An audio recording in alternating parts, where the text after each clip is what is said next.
When a crown prince dies mysteriously in a remote hunting lodge, the official story writes itself.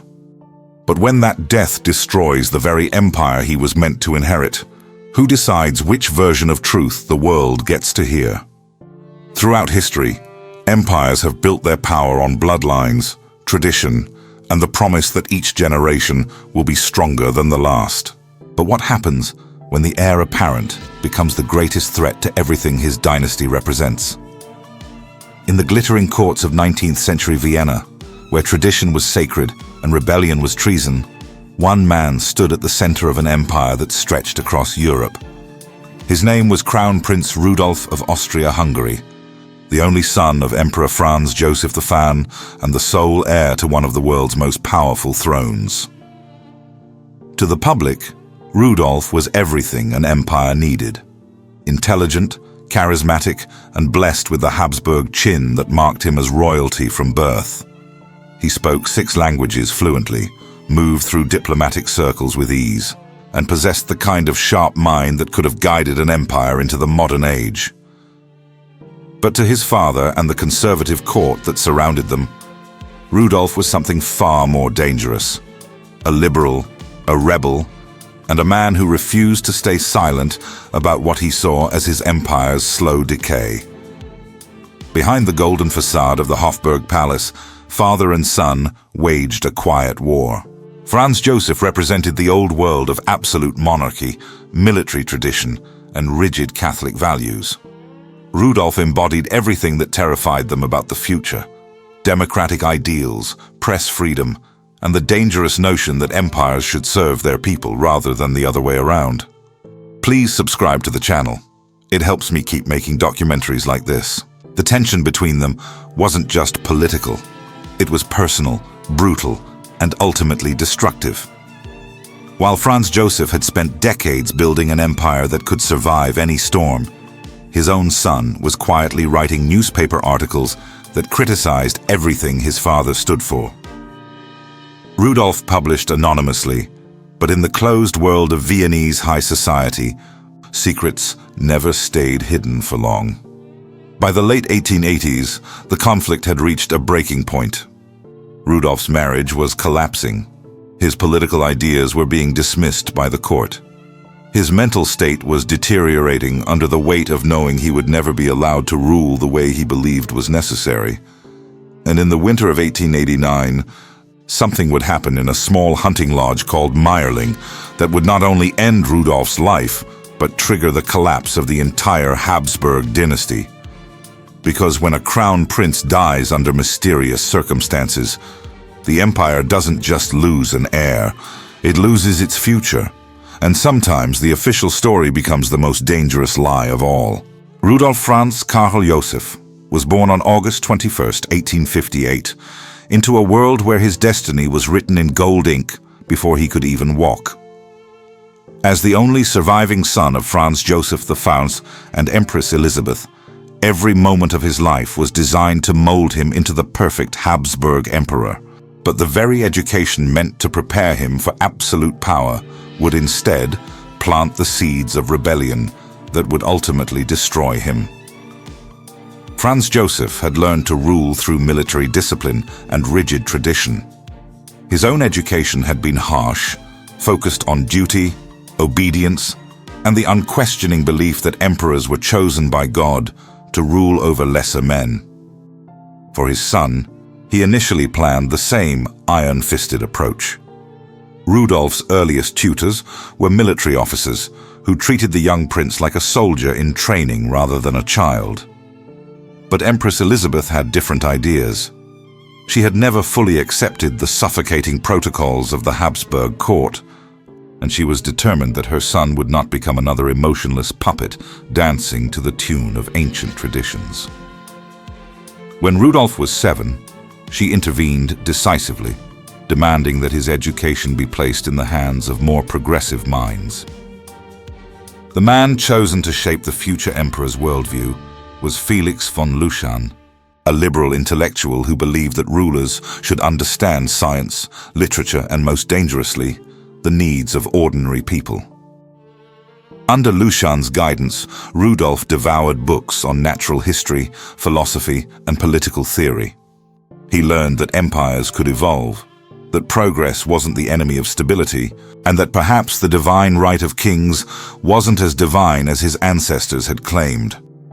While other Habsburg princes learned only military strategy and court etiquette, Rudolf studied Darwin's theories, read newspapers from across Europe, and began to question why his empire's subjects lived in poverty, while the court spent fortunes on elaborate ceremonies. He developed a passion for writing, filling notebooks with observations about everything from bird migration patterns to the growing unrest among his father's subjects. The contrast between father and son became visible early. Franz Joseph spent his days buried in military reports and administrative details, maintaining an empire through sheer force of will and tradition. Rudolf spent his time writing, thinking, and worst of all, asking questions that no Habsburg had ever dared to ask. Why did Austria-Hungary lag behind other European powers in industrial development? Why were nationalist movements gaining strength across the empire? Why did his father's ministers seem more interested in preserving their own power than serving the people? By his teenage years, Rudolf was already publishing articles in liberal newspapers, always anonymously, always critical of the conservative policies that defined his father's reign. The imperial court began to whisper that the crown prince was becoming too influenced by dangerous ideas. Some called him brilliant, others called him a traitor to his own bloodline. Franz Joseph tried to correct his son's course through military service and arranged political duties, but it was too late. Rudolf had tasted intellectual freedom, and he would never again accept the golden cage that came with his birthright. The stage was set for a conflict that would tear the Habsburg dynasty apart from within. By his 20s, Rudolf had transformed from a questioning student into something far more dangerous. A crown prince who openly despised everything his empire represented. While Franz Joseph ruled through military might and conservative tradition, his son was quietly becoming the most prominent liberal voice in all of Austria-Hungary. The irony was devastating. The future emperor was the empire's greatest critic. Rudolf's weapon of choice wasn't a sword or a crown. It was a pen. Writing under carefully chosen pseudonyms, he published a steady stream of articles in liberal newspapers across Europe. His pieces were surgical in their precision, dissecting the failures of Habsburg policy with the kind of insider knowledge that only someone from the imperial family could possess. He criticized Austria-Hungary's alliance with Germany, condemned the empire's treatment of ethnic minorities, and argued for democratic reforms that would have horrified his ancestors. The Crown Prince didn't just write about politics, he lived it. He cultivated relationships with liberal intellectuals, Hungarian nationalists, and democratic politicians across Europe. In the salons of Vienna, he was known for heated debates about constitutional monarchy, individual rights, and the dangerous idea that governments should actually serve their people. His dinner parties became gathering places for everyone the Habsburg court considered dangerous. Journalists, revolutionaries, and free-thinking aristocrats who dared to imagine a different kind of future. Franz Joseph watched his son's activities with growing alarm. The emperor had survived the revolutions of 1848, multiple wars, and countless political crises by maintaining absolute control over his empire's image. Now his own heir was actively undermining everything he had built. Father and son began to clash openly in private meetings that grew more heated with each passing year. Rudolf's most provocative act was his collaboration with Hungarian Prime Minister Kálmán Tisza on articles criticizing Austro-German relations. The Crown Prince was essentially conducting his own foreign policy, writing pieces that contradicted his father's diplomatic strategy. When these articles appeared in newspapers across Europe, the imperial court finally understood the full scope of Rudolf's rebellion. The breaking point came when Rudolf began corresponding with French journalists about the possibility of democratic reforms in Austro-Hungary. Franz Joseph discovered that his son was essentially providing state secrets to foreign powers, not for money or treason, but because he genuinely believed his empire needed to change or die. The emperor's private secretary warned that the crown prince's activities bordered on treason, even if his motives were patriotic. Court officials began monitoring Rudolf's correspondence and tracking his meetings with liberal politicians. The Imperial Intelligence Service compiled detailed reports about the heir's dangerous associations and subversive activities. What they discovered terrified them. Rudolf wasn't just criticizing the empire, he was actively working to transform it into something unrecognizable.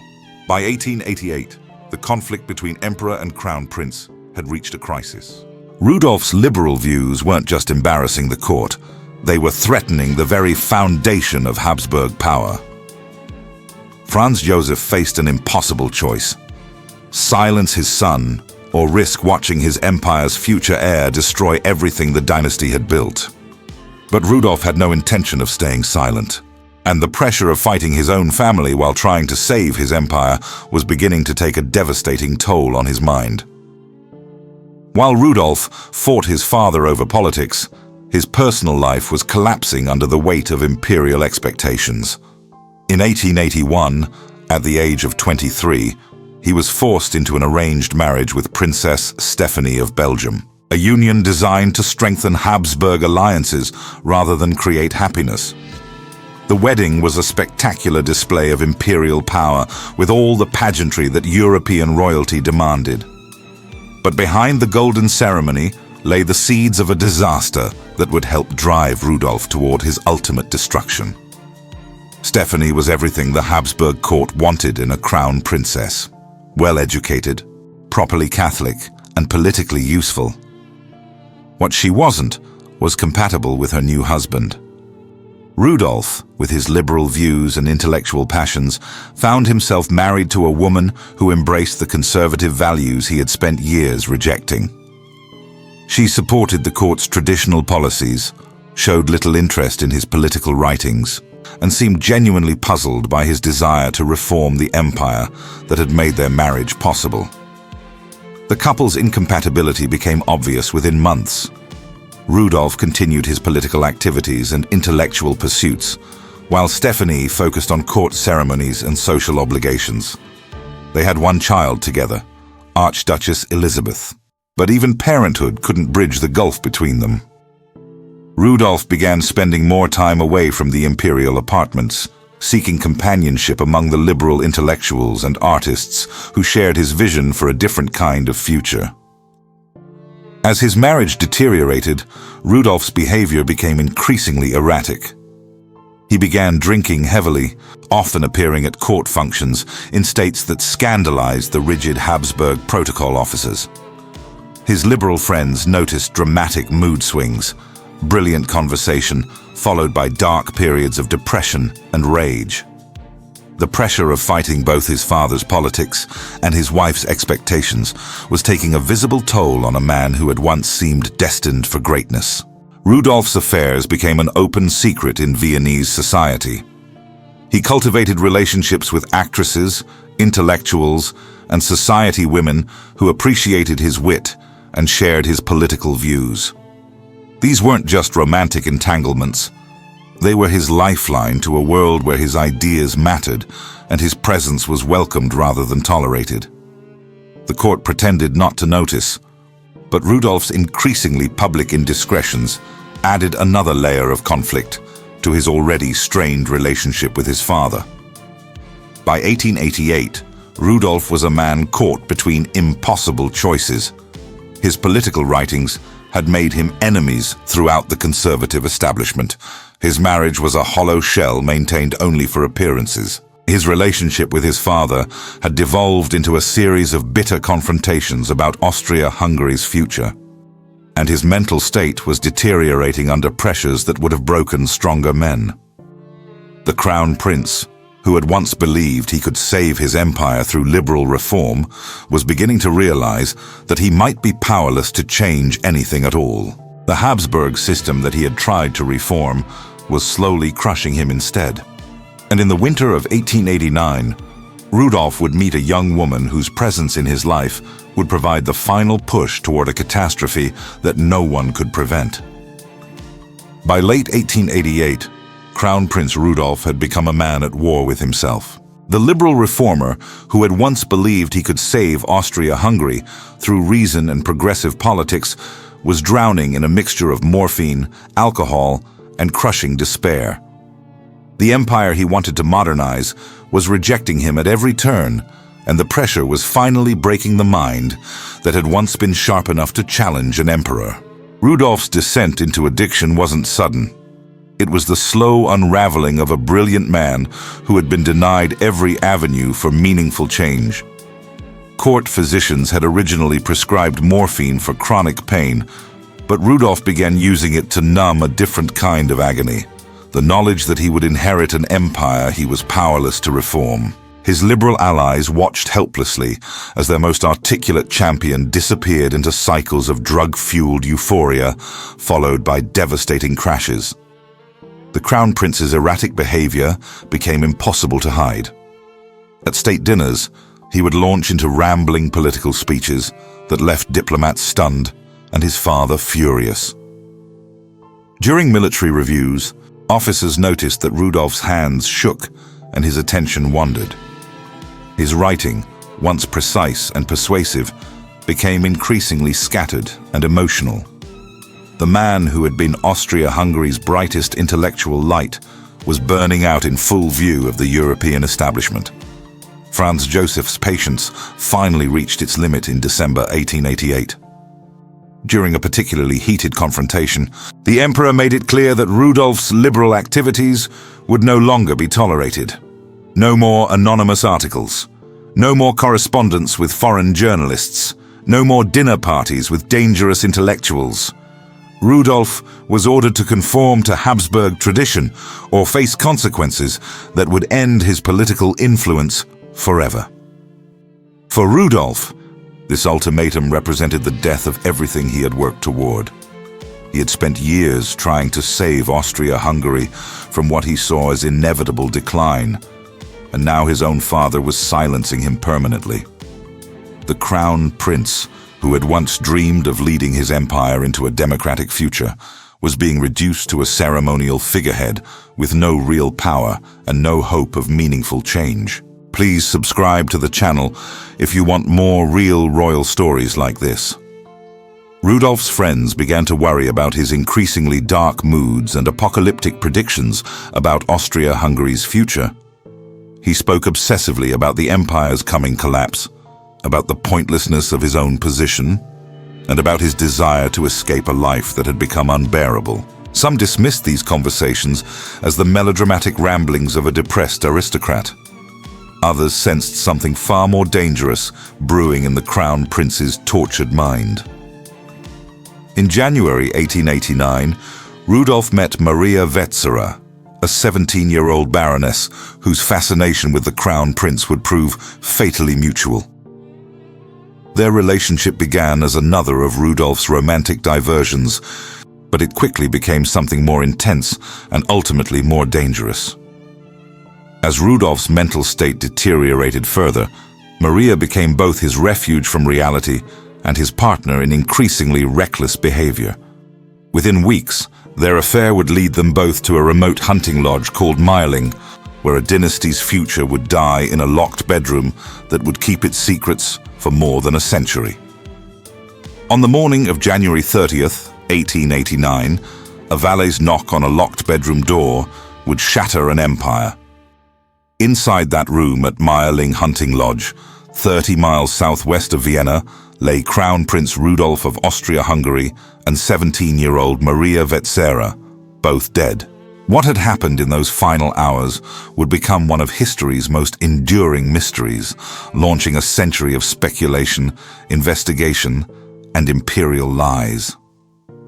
Rudolf had arrived at Mayerling on January 28th with a small hunting party, ostensibly for a routine shooting expedition.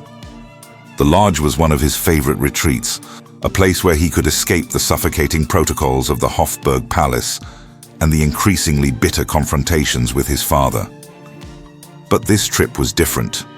Rudolf was agitated, distracted, and according to witnesses, consumed by an almost manic energy that alternated with periods of dark silence. Maria Vetsera had joined him secretly, smuggled into the lodge through arrangements that bypassed normal court security.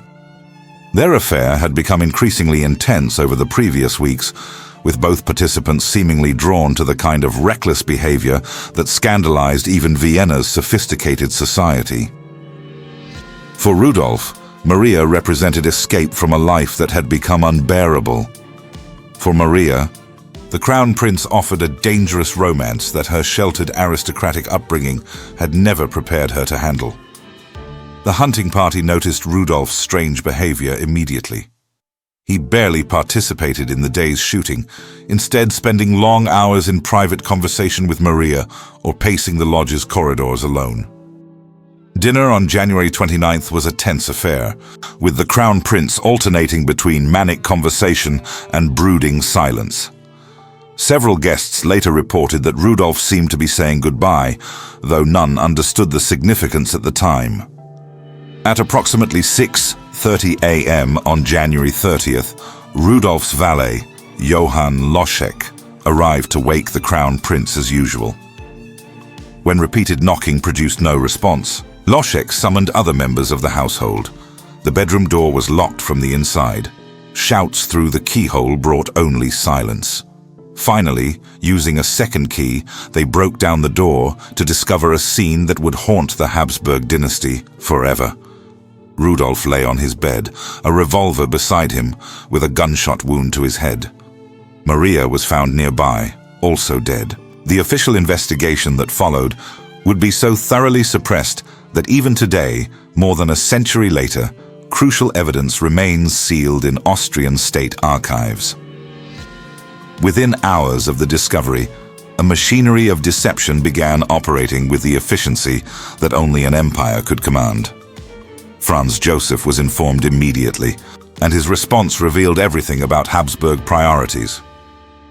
The emperor's first concern wasn't grief. It was damage control. Before noon on January 30th, official messengers were already spreading the story that would become the empire's version of truth. Rudolf had suffered a heart attack while hunting. Maria Vetsera's presence at the lodge would be erased from the official record entirely. But controlling information in 1889 required more than just imperial commands. It required the systematic suppression of evidence, the silencing of witnesses, and the creation of lies so comprehensive that they would endure for generations. Within hours of discovering Rudolf's body, the Habsburg Empire launched the most comprehensive cover-up in European royal history. What followed wasn't just the suppression of inconvenient facts. It was the systematic construction of an entirely false reality designed to protect a dynasty's reputation at any cost. The truth about Mayerling would be buried so deeply that it would take more than a century to begin excavating it. Franz Joseph's first move was to summon Count Eduard Taffe, his prime minister, and General Alfred Kraus, the head of military intelligence. Their mission was clear: create a story that would preserve the empire's stability and Rudolf's reputation while completely erasing the scandalous reality of what had happened at the hunting lodge. The official version emerged with remarkable speed. The Crown Prince had died of a heart attack brought on by overexertion during hunting. But Maria Vetsera's presence created a problem that required more drastic solutions. The 17-year-old Baroness couldn't simply be wished away. She had family, friends, and a social circle that would notice her disappearance.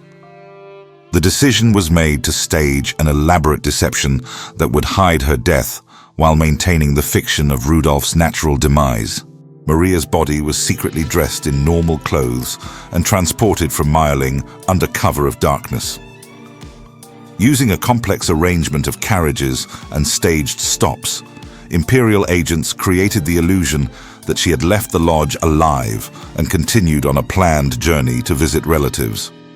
Her family was told she had died suddenly while traveling, the victim of a tragic but perfectly natural illness. Her actual cause of death was never revealed to them. The physical evidence at Mayerling was systematically destroyed or altered. The bedroom where the deaths occurred was thoroughly cleaned and refurnished. Rudolf's personal effects were searched and any potentially compromising materials removed. Letters, photographs, and documents that might have shed light on his final days simply vanished into the Imperial archives, where they would remain hidden for generations. The medical examination of Rudolf's body was carefully controlled. The court physician, Dr. Hermann Wiederhofer, was ordered to conduct only a superficial autopsy focused on finding evidence to support the heart attack theory. When the initial examination revealed obvious signs of gunshot trauma, Wiederhofer was instructed to revise his findings. The final medical report became a masterpiece of creative writing, describing cardiovascular failure while ignoring the bullet wound that had actually killed the Crown Prince. Press coverage was managed with the efficiency that only an absolute monarchy could achieve. Austrian newspapers were given detailed instructions about what they could and couldn't report. Foreign journalists who arrived in Vienna seeking information about the suspicious circumstances were met with official denials and carefully orchestrated misinformation campaigns. The few reporters who persisted in asking uncomfortable questions found themselves barred from court events and denied access to official sources. The Catholic Church played a crucial role in the deception. Suicide was considered a mortal sin that would prevent burial in consecrated ground and destroy any chance of salvation. For the deeply religious Habsburg family, admitting that Rudolf had taken his own life would have been almost as damaging as acknowledging the political failures that had driven him to despair. But even the most carefully constructed lies eventually developed cracks, and the Mayerling story contained contradictions that would fuel decades of investigation and speculation. Despite the Habsburg Empire's best efforts to bury the truth, the official story of Rudolf's death began falling apart almost immediately. Too many witnesses had seen too much, and the contradictions in the Imperial version were so glaring that even the most loyal subjects began asking uncomfortable questions. Within weeks of Mayerling, whispered conversations in Vienna's cafes and salons were piecing together a very different picture of what had happened in that locked bedroom. The first cracks in the official narrative came from the hunting party itself. Several guests reported that Rudolf had been behaving erratically for days before his death, alternating between manic energy and deep depression. They described strange conversations where the Crown Prince seemed to be saying goodbye, and witnesses noted his complete lack of interest in the hunting that was supposedly the reason for the trip. When these accounts reached Vienna's social circles, they painted a picture completely at odds with the heart attack story. Medical evidence provided even more damning contradictions. Dr. Wiederhofer's revised autopsy report claimed cardiovascular failure, but too many people had seen Rudolf's body before the official examination. Servants at Mayerling, members of the hunting party, and even some court officials had observed obvious signs of gunshot trauma that couldn't be explained by a weak heart. Word spread through Vienna's medical community that the Crown Prince's death bore all the hallmarks of suicide, regardless of what the official documents claimed. Maria Vetsera's mysterious disappearance and equally mysterious death created another layer of suspicion.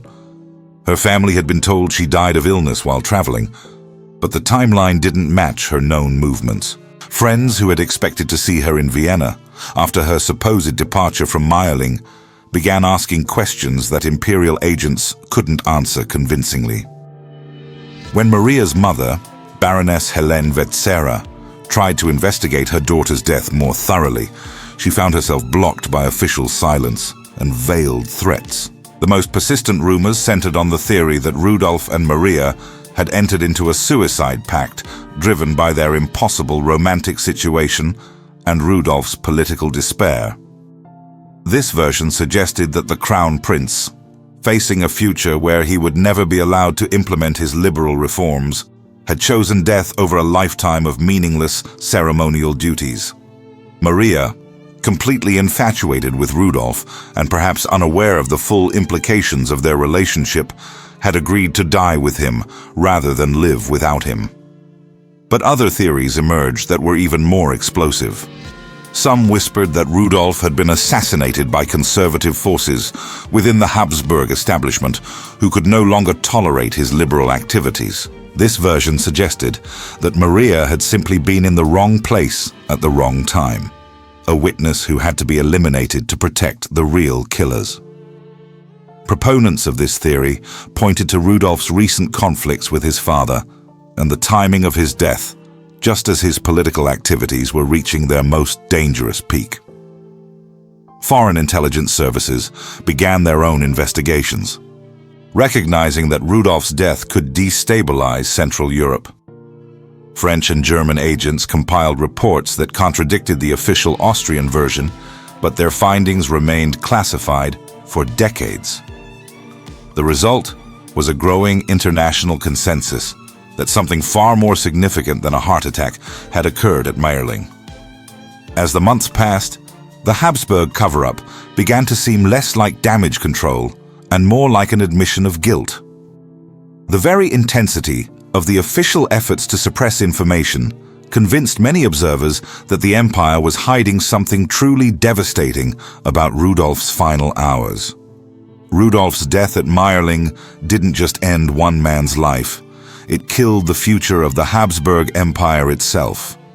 Within hours of discovering his son's body, Franz Joseph faced a political catastrophe that would haunt the remainder of his reign and ultimately contribute to the destruction of Austro-Hungary. The liberal crown prince, who had been seen as the dynasty's greatest threat, had actually been its only hope for survival in a rapidly changing world. The immediate succession crisis was devastating. Rudolf had been the sole male heir to the throne, and his death left a 60-year-old emperor with no clear path forward for the dynasty. Franz Joseph's brother, Archduke Franz Ferdinand, suddenly found himself thrust into a role he had never wanted and was ill-prepared to fill. The new heir apparent was a conservative military officer with little interest in the kind of political reform that might have saved the empire from its growing internal contradictions. Franz Joseph's reaction to his son's death revealed the true cost of their bitter relationship. The emperor, who had spent years fighting Rudolf's liberal ideas, was now faced with the crushing realization that he had silenced the only voice within his family capable of addressing Austria-Hungary's fundamental problems. The guilt of this recognition, combined with the trauma of losing his heir under such scandalous circumstances, aged Franz Joseph dramatically. Courtiers noticed that the emperor became more rigid, more isolated, and increasingly resistant to any kind of change. The political implications of Rudolf's death extended far beyond the Habsburg court. Liberal movements across the empire lost their most prominent advocate within the royal family. Hungarian nationalists, who had seen Rudolf as a potential ally in their quest for greater autonomy, now faced the prospect of continued oppression under a more conservative succession. The crown prince's death eliminated the possibility of peaceful reform and made violent revolution more likely. Franz Ferdinand, the new heir, brought his own set of problems to the succession. His marriage to Sophie Chotek, a Czech countess considered beneath royal status, had created additional tensions within the dynasty.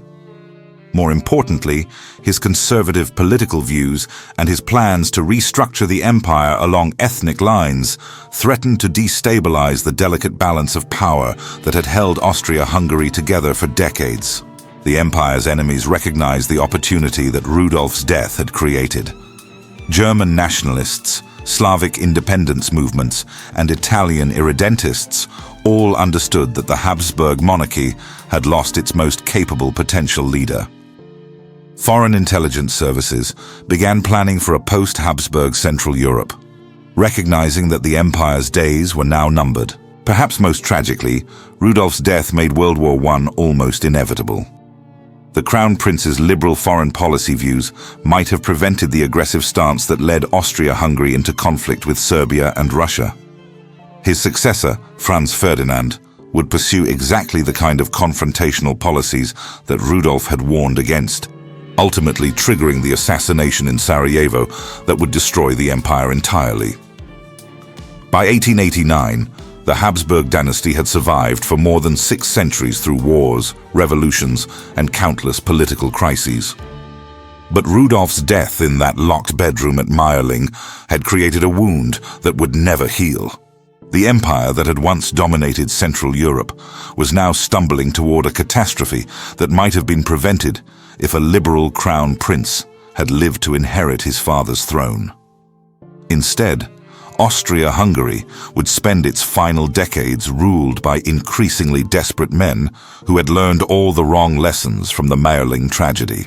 More than a century after that locked bedroom at Mayerling, Crown Prince Rudolf's story remains one of history's most devastating examples of how power systems destroy the very people they depend on for survival. His death wasn't just a personal tragedy or even a dynastic catastrophe. It was the inevitable result of a monarchy so rigid that it preferred to silence its brightest mind rather than adapt to a changing world. Rudolf's tragedy began with a fundamental contradiction that still haunts royal families today.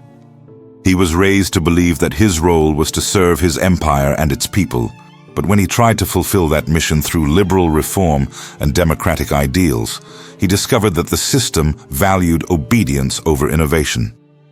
The Habsburg court didn't want a thinking heir. It wanted a ceremonial figurehead who would preserve traditions without questioning their relevance or effectiveness. The Crown Prince's liberal education, intended to prepare him for modern leadership, instead made him dangerous to the conservative establishment that surrounded his father.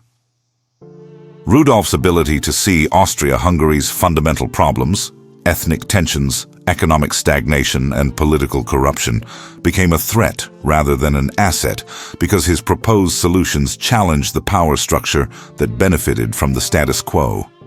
Franz Joseph's reaction to his son's political activities revealed the impossible position that hereditary monarchies create for both rulers and heirs. The emperor couldn't allow Rudolf's liberal views to influence policy without undermining his own authority and the conservative coalition that kept him in power. But silencing his son eliminated the dynasty's best hope for peaceful evolution and modernization. The cover-up that followed Rudolf's death demonstrated how far royal systems will go to protect their image, even when that protection becomes more damaging than the original scandal. The Habsburg Empire spent enormous resources creating and maintaining lies about Mayerling, resources that could have been used to address the real problems that had driven Rudolf to despair. The monarchy's obsession with reputation became more important than learning from its mistakes. Rudolf's story also reveals how royal families sacrificed their humanity to preserve their power. Franz Joseph spent decades fighting his son's political ideas without ever trying to understand why those ideas had developed. The emperor saw Rudolf's liberalism as betrayal rather than patriotism, creating a family dynamic that was as toxic as it was politically destructive. Please subscribe to the channel. The next story is even more unbelievable. The ultimate irony of Rudolf's death is that it accelerated everything he had tried to prevent. Austria-Hungary's refusal to embrace his reforms guaranteed that change would come through revolution rather than evolution. The empire's collapse in 1918 vindicated Rudolf's warnings while demonstrating the cost of ignoring them. Today, as hereditary monarchies around the world struggle to remain relevant in democratic societies, Rudolf's story serves as a cautionary tale about the dangers of prioritizing tradition over adaptation. His death at Mayerling wasn't just the end of one man's life. It was the moment when an empire chose its past over its future and began the long process of destroying itself. The crown prince who died in that hunting lodge had offered his empire a path to survival. Instead, the Habsburg dynasty chose silence, lies, and eventual extinction. Sometimes the greatest threat to royal power isn't external enemies or popular revolution. It's the refusal to listen to the one person who might have saved everything.